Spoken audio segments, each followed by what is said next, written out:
Tahun 1984, ada seorang pria berusia 70 tahun, diborgol, dirantai, lalu dilempar ke perairan dingin Long Beach Harbor. Ya, dan yang menakjubkan adalah ini bukan adegan dari film aksi kan? Sama sekali bukan.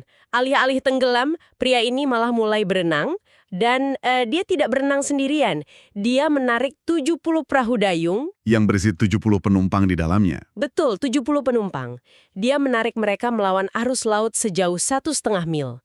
Ini adalah demonstrasi biologi dunia nyata yang terekam kamera. Dan nama pria itu adalah Jack Lolan. Jack Leland, sosok yang sering banget disebut sebagai bapak kebugaran modern. Dia hidup sehat, sangat bugar, dan penuh vitalitas hingga usia 96 tahun. Jauh sebelum kita mengenal istilah kayak biohacking atau terapi genetik mutakhir yang populer sekarang. Jadi misi penelusuran mendalam kita kali ini adalah membongkar cetak biru 96 tahun miliknya.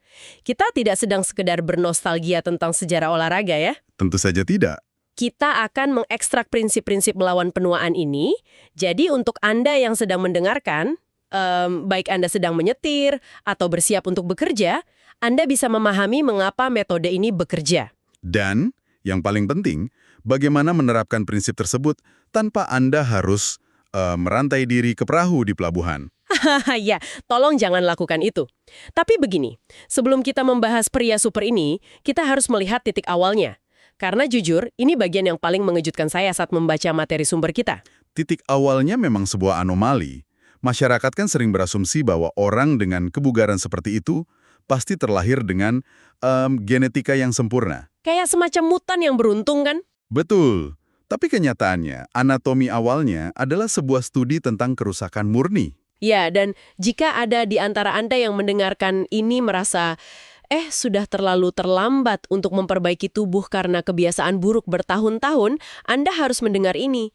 Pada usia 15 tahun, kondisinya sangat parah. Sangat parah. Dia mendeskripsikan dirinya sendiri sebagai sugarholic, pecandu gula ekstrim. Dia punya temperamen yang tidak stabil, sakit kepala yang membutakan, dan bahkan bulimia. Secara fisiologis, tubuh anak usia 15 tahun itu seharusnya berada di puncak kapasitas pemulihannya. Masuk akal? Tapi pola makannya memicu peradangan sistemik yang sangat parah.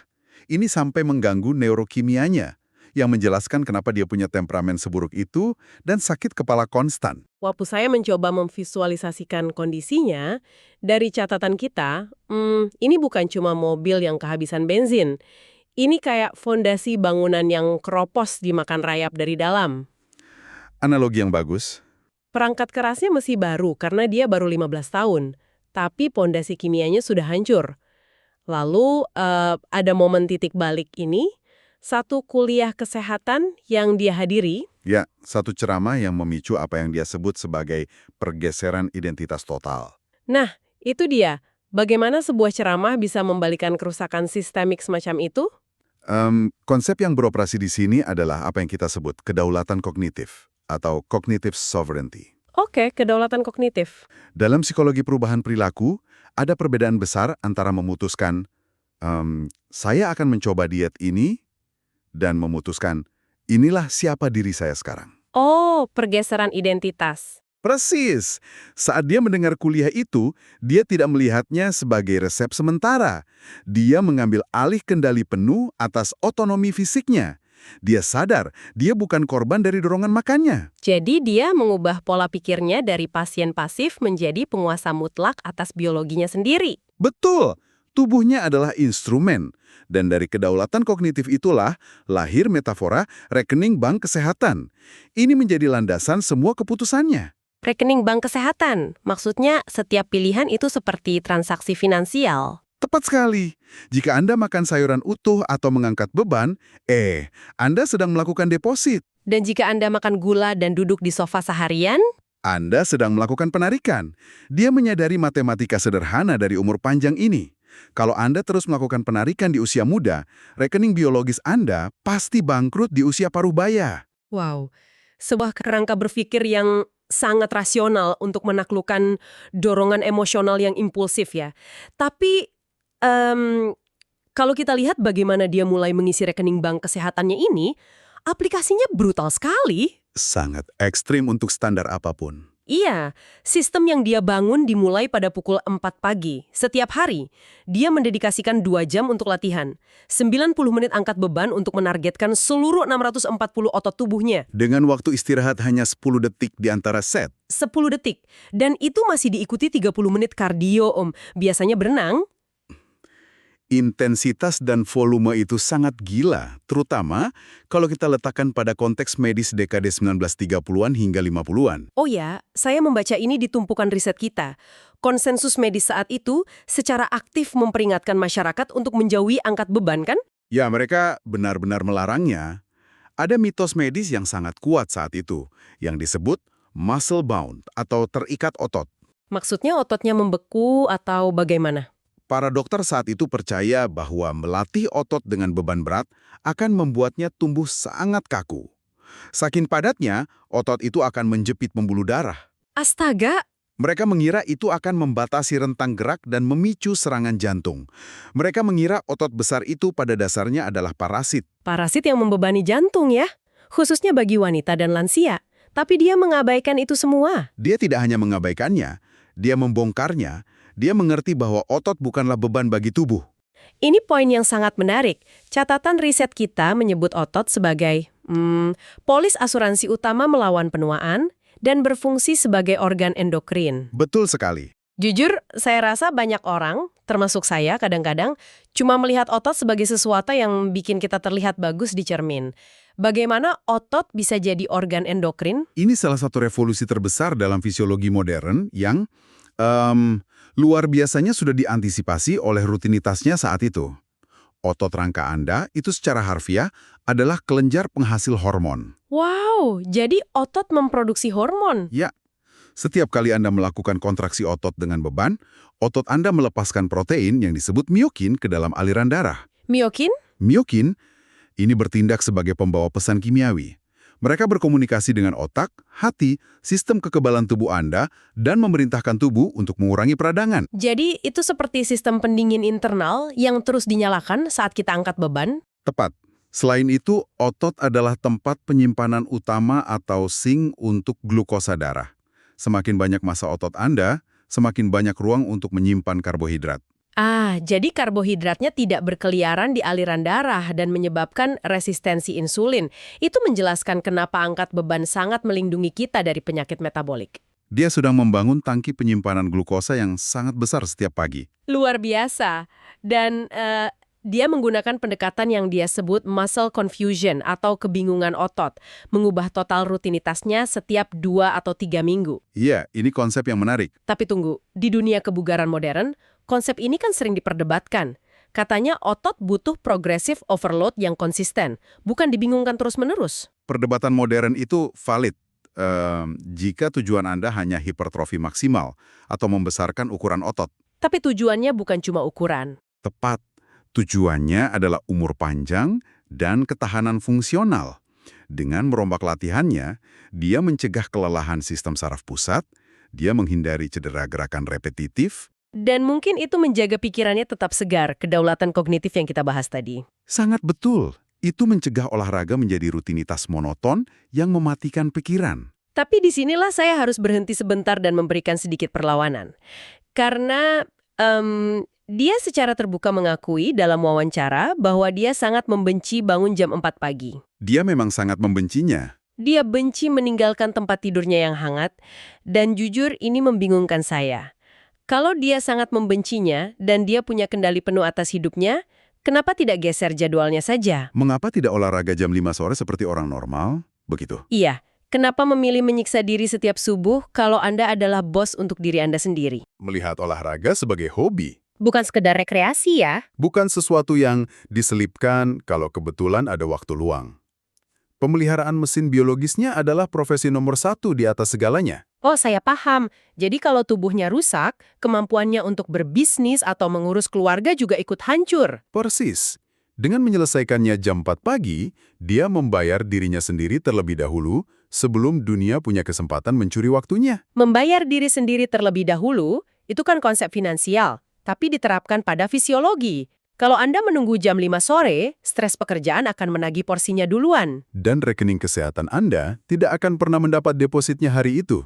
Tapi ingat, deposit ini bukan cuma di ruang beban. Ah, nutrisi. Ya, latihan yang menghancurkan otot selama 2 jam itu tidak ada artinya tanpa materi pembangun yang masuk ke tubuh. Dan protokol nutrisinya ini sama ekstrimnya dengan latihannya. Aturan emasnya sederhana, tapi sangat sulit buat manusia modern. Jika manusia membuatnya, jangan dimakan. Ya, aturan itu. Dia mendeklarasikan perang terbuka terhadap apa yang dia sebut the white menace, atau ancaman putih. Gula dan tepung olahan. Dan dia mematok target 10 sayuran mentah setiap hari. 10 sayuran mentah. Ditambah jadwal makan 2 kali sehari, melewatkan sarapan, dan makan malam lebih awal. Rutinitas ini sebenarnya adalah bayangan cermin dari prinsip kepadatan nutrisi yang kita agungkan secara medis saat ini. Saya membayangkan tubuhnya kayak mobil Formula 1. Dia bukan cuma pakai bahan bakar aviasi murni, tapi dengan menolak semua makanan olahan, dia melucuti setiap ons beban yang tidak perlu dari mobil itu. Dia membanjiri sel-selnya dengan antioksidan untuk melawan stres oksidatif dari latihan 2 jamnya. Tapi ada satu detail dari riset kita yang bikin saya benar-benar terdiam. Dia tidak pernah menyentuh satu pun makanan penutup. Tidak ada dessert sama sekali sejak tahun 1929. Tingkat restriksi yang luar biasa ya. Bagi Anda yang mendengarkan ini sambil mungkin menyeruput kopi karamel manis, bayangkan, 8 dekade tanpa sepotong kue. Jujur, bukankah itu terdengar seperti kehidupan yang menyiksa?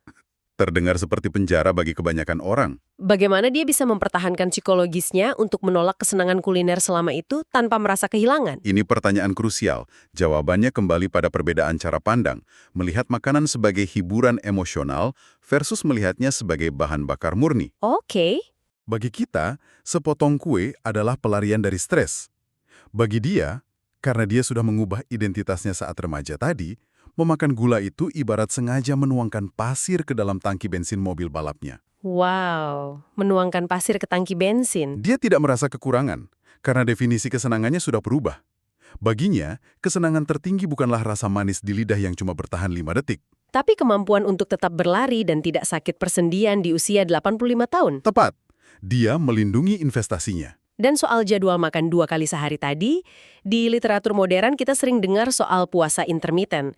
Apa yang sebenarnya terjadi saat tubuh dibiarkan kosong dari makanan belasan jam? Saat Anda membatasi jendela makan, sistem pencernaan Anda akhirnya mendapat waktu istirahat. Tapi yang lebih penting adalah proses seluler yang disebut autofagi. Oh, autofagi. Di catatan saya menyamakan ini dengan permainan Pac-Man di dalam sel tubuh kita. Analogi yang sangat pas. Ketika sel menyadari tidak ada nutrisi baru yang masuk, mereka beralih ke mode bertahan hidup. Mereka mulai memakan sampah mereka sendiri. Jadi si Pac-Man ini menelan protein yang rusak dan sel-sel mati untuk dijadikan energi? Persis, jika Anda makan setiap 3 jam dari pagi sampai malam, sistem pembersihan Pac-Man ini tidak pernah aktif karena selalu ada energi segar. Jadi dengan berpuasa setiap hari, dia memastikan selnya membersihkan plak mikroskopis penyebab penuaan. Luar biasa. Tubuh yang didorong hingga batasnya, diisi bahan bakar murni, dan diberi waktu membersihkan diri. Menghasilkan mesin biologis yang menentang waktu.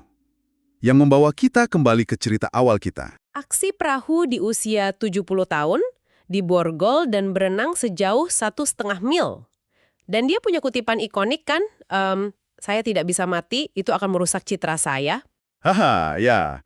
Kutipan itu memang lucu, tapi ada strategi mendalam di baliknya. Karena jujur waktu saya pertama kali membaca aksi itu, saya pikir ini sekedar atraksi sirkus. Saya sempat ragu, apa nilai kesehatannya buat masyarakat umum? Apakah ini cuma ego pria tua? Terlihat seperti ego, saya paham. Tapi mari kita lihat dari lensa sosiologi medis. Naskah sosial untuk penuaan di masyarakat kita itu sangat deterministik. Maksudnya masyarakat sudah punya ekspektasi umur sekian harus bagaimana, gitu. Ya, masyarakat memberitahu Anda bahwa di usia 70 tahun Anda seharusnya pensiun, rapuh, duduk di kursi goyang. Dan mulai bergantung pada orang lain. Dan dia menyadari jutaan orang menjadi lemah hanya karena masyarakat mengharapkan mereka menjadi lemah. Aksi menarik perahu itu adalah demonstrasi visual dari hukum fundamental. Use it or lose it. Gunakan atau Anda akan kehilangannya. Jadi, dia sedang menghancurkan naskah sosial tersebut di depan kamera TV. Dia sedang menginjili kesehatan masyarakat. Dia tahu kalau dia cuma berdiri di podium dan bilang, berolahragalah. orang akan mengabaikannya. Saya merinding. Kalau pria 70 tahun bisa menarik 70 perahu, pria 55 tahun di rumah tidak punya alasan lagi untuk bilang dia terlalu tua buat sekedar jalan kaki keliling kompleks. Dia menjadikan tubuhnya papan iklan berjalan, menunjukkan bahwa batasan fisik kita seringkali cuma konstruksi pikiran. Itu benar-benar merombak cara saya melihat atraksinya, tapi ini membawa kita ke tantangan terbesar hari ini. Realitas kehidupan modern. Iya. Sangat menginspirasi mendengar tentang menarik perahu dan bangun jam 4 pagi. Tapi bagi Anda yang mendengarkan ini, Anda kan bekerja dari jam 9 sampai jam 5. Menghadapi kemacetan, stres pekerjaan. Punya keluarga yang harus diurus. Ide membuang semua makanan olahan dari dapur malam ini atau olahraga 2 jam besok subuh, itu terasa melumpuhkan. Bagaimana kita mensintesis ini? Sintesis modernnya berfokus pada dosis minimum efektif. Kita tidak perlu mereplikasi ekstremitasnya. Oke, dosis minimum. Ilmu umur panjang fungsional menunjukkan konsistensi jauh mengalahkan intensitas sporadis. Anda tidak butuh 2 jam. Dedikasikan 30 hingga 60 menit sehari untuk gerakan terencana secara konsisten. Jadi kita tidak meminta pendengar berenang menyeberangi selat ya. 30 menit gerakan dasar. Tapi di bagian mana mereka harus fokus? Fokuslah pada kekuatan cengkraman atau grip strength dan mobilitas proksimal, yakni pinggul dan punggung atas. Mengapa kekuatan cengkraman? Dalam literatur geriatri, kekuatan cengkraman berkorelasi langsung dengan ketahanan sistem saraf pusat, dan mobilitas memastikan Anda bisa bangun dari lantai tanpa bantuan di usia 80 tahun. 2 metrik itu adalah kemandirian masa depan kita. Lalu bagaimana dengan aturan makanannya? Aturan jangan makan buatan manusia agak mustahil di supermarket sekarang. Semuanya ancaman putih. Terapkan aturan 90-10.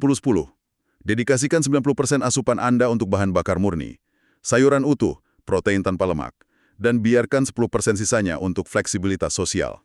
Supaya kita tidak jadi paria di acara makan malam keluarga ya? Betul. Tapi ada satu adaptasi krusial yang melampaui sekedar makanan fisik untuk zaman sekarang. Apa itu? Jack melindungi pencernaannya dari sampah fisik. Manusia modern harus menerapkan kedaulatan kognitif pada sampah informasi. Oh, doom scrolling? Iya. Membaca debat beracun di media sosial, menyerap berita negatif terus-menerus. Itu adalah ekuivalen digital dari memakan seloyang donat berlapis gula setiap pagi. Karena neurobiologi kita tidak dirancang memproses stres buatan manusia sebanyak itu kan? Betul. Itu memicu kortisol kronis yang merusak tubuh dari dalam. Sama pastinya dengan makanan olahan. Poin yang sangat tajam. Kalau pikiran kita diisi sampah digital, kedaulatan kognitif kita runtuh, dan kita akan meraih makanan sampah untuk menenangkan kecemasan itu. Semuanya terhubung. Karena itu, langkah taktis pertama hari ini bukan cuma mendaftar gym, ubah pertanyaan di kepala Anda. Berhenti melihat olahraga sebagai hukuman atas makanan semalam. Dan berhenti melihatnya sebagai alat untuk estetika. Jadikan gerakan harian sebagai pekerjaan utama untuk melindungi kemandirian masa depan Anda. Menjadikannya pekerjaan utama, saya rasa itu benang merah kita. Umur panjang bukan soal menunggu teknologi ajaib, ini tentang mengambil alih identitas. Memainkan kartu biologi kita setiap hari dengan disiplin. Dan untuk menutup obrolan kita hari ini, ada satu pemikiran provokatif dari materi riset yang ingin saya tinggalkan untuk Anda semua. Pemikiran tentang penggunaan mesin tubuh kita. Ya, Jack LaLanne punya pandangan unik. Dia percaya tubuh manusia adalah satu-satunya mesin di seluruh alam semesta yang rusak justru karena kurang digunakan, bukan karena terlalu sering digunakan. Sangat berkebalikan dengan mesin buatan manusia. Betul, mesin pabrik aus karena gesekan. Mobil turun mesin kalau dipacu ratusan ribu mil. Tapi tubuh kita, otot dan tulang kita, layu jika disimpan aman di atas sofa. Jadi penuaan yang kita takuti selama ini, Sebagian besar mungkin cuma penyakit ketidakaktifan. Kita tidak sedang menua secepat yang kita kira. Kita hanya sedang berkarat karena menolak digerakkan. pertanyaan yang sangat kuat untuk direnungkan. Jadi pertanyaannya untuk Anda adalah, deposit kesehatan seperti apa yang sifatnya tidak bisa ditawar yang akan Anda setorkan ke rekening bank tubuh Anda besok pagi? Terima kasih telah bergabung membedah materi ini bersama kami. Jadikan gerakan sebagai pekerjaan utama Anda. Teruslah menggali dan sampai jumpa di penelusuran mendalam berikutnya.